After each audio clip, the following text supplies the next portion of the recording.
Okay, fellow Couch Riders, I was going to talk to you tonight about the Carolina Panthers and how Ted Ginn was the linchpin to Super Bowl 50 and whether those shaky hands of his would come to the game or not.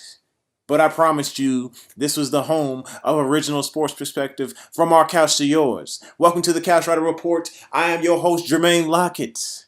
I am deciding to stay in the NFC South tonight as far as topics are concerned. And I'm going to speak on a disgruntled Atlanta Falcons.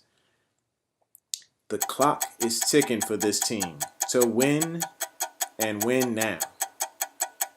Come on. A couple of years ago, it seemed like they were running the South, and they would do it for a while. Oh, how the tables have turned and the mighty have fallen. Here's why. This team has no number 2 wide receiver. The Julio Gone Wild show is all this team has, or at least all it had before Devontae Freeman started showing up. But what else is there to show other than a QB who's supposed to be better than Joe Flacco? He was drafted ahead of Joe Flacco, but he has no ring to show for it. I'm really about to bleed all over this team, so bear with me, ATL. Y'all got some ugly babies. Ugly baby number 1.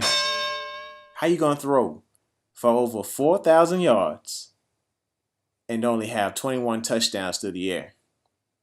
That puts you on the bottom half of the league in the air in TDs. That's right, 23rd in the league. You're even worse than Philly. And guess what? They fired their coach. Where's the red zone production? Where's the red zone production? Sure looks like the drives are being extended, but are you finishing in the air? I'm not talking about Devontae Freeman right now. Don't try to misdirect me. Ugly baby number 2. 22nd in football and plays over 20 yards. This is supposed to be the Julio Jones show. You know, do the Julio. Throw that ball up and yet let that young man go get it. Ugly baby number 3. Matty Ice was stripped a whopping 12 times this year. Luckily, he only lost 5 of those. Can y'all say ball security? Because I'm pretty sure those 5 were crucial points in the game where those fumbles were lost. We know what Matty Ice is. We know what Matt Ryan is. This speaks to his line, too. They got to protect this man. They also need to have more awareness in the pocket, or Matty Ice does. Ugly baby number 4. Roddy White is not the answer. 1 TD? The whole year? Are you serious? I know y'all have some love for the guy, but any other franchise will be yelling, "Bye, Felicia," to this old veteran as he begs for his return next season. The team needs a legit number 2 who can take some of the heat off of Julio. Okay, I'm about done with the offense. Sure, there's more I can speak on, but I'm sure you fans are losing hair as I'm about to point out the cracks, or as I've pointed out the cracks in this Aphrodite offense. So, moving on to ugly baby number 5, or the number 1 on the defense. Kudos. Congratulations. You hired one of the best defensive minds in football, and you're still in the middle of the pack in points allowed per game with 21.6? There is no fear struck into the hearts of opposing coordinators, of opposing offensive coordinators. They're licking their chops saying, "We got Atlanta this week."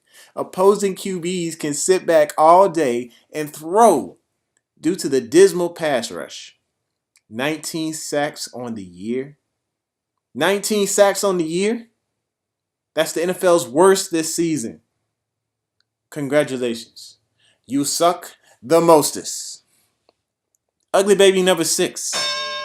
This D can only pride themselves on the 15 picks from the year. But let's shine some light on this.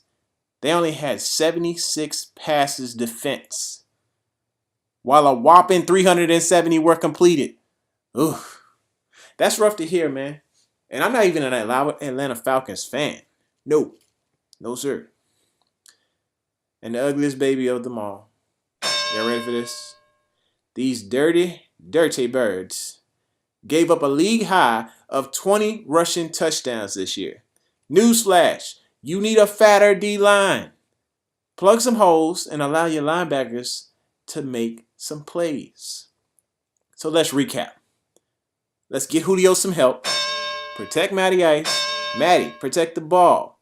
Buy Felicia Roddy. Let Dan Quinn run more of the D.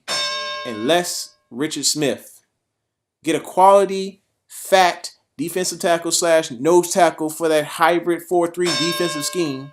And lastly, scare the heck out of these opposing quarterbacks and actually hit somebody. Get me some sacks, ATL. If they can't adjust all these areas, this team will surely be back in the same position next year, or even worse, at the bottom of the AFC South. This is Original Sports Perspective. From our couch to yours. This is the Couch Rider Report podcast. Thank y'all for listening. Have a wonderful evening.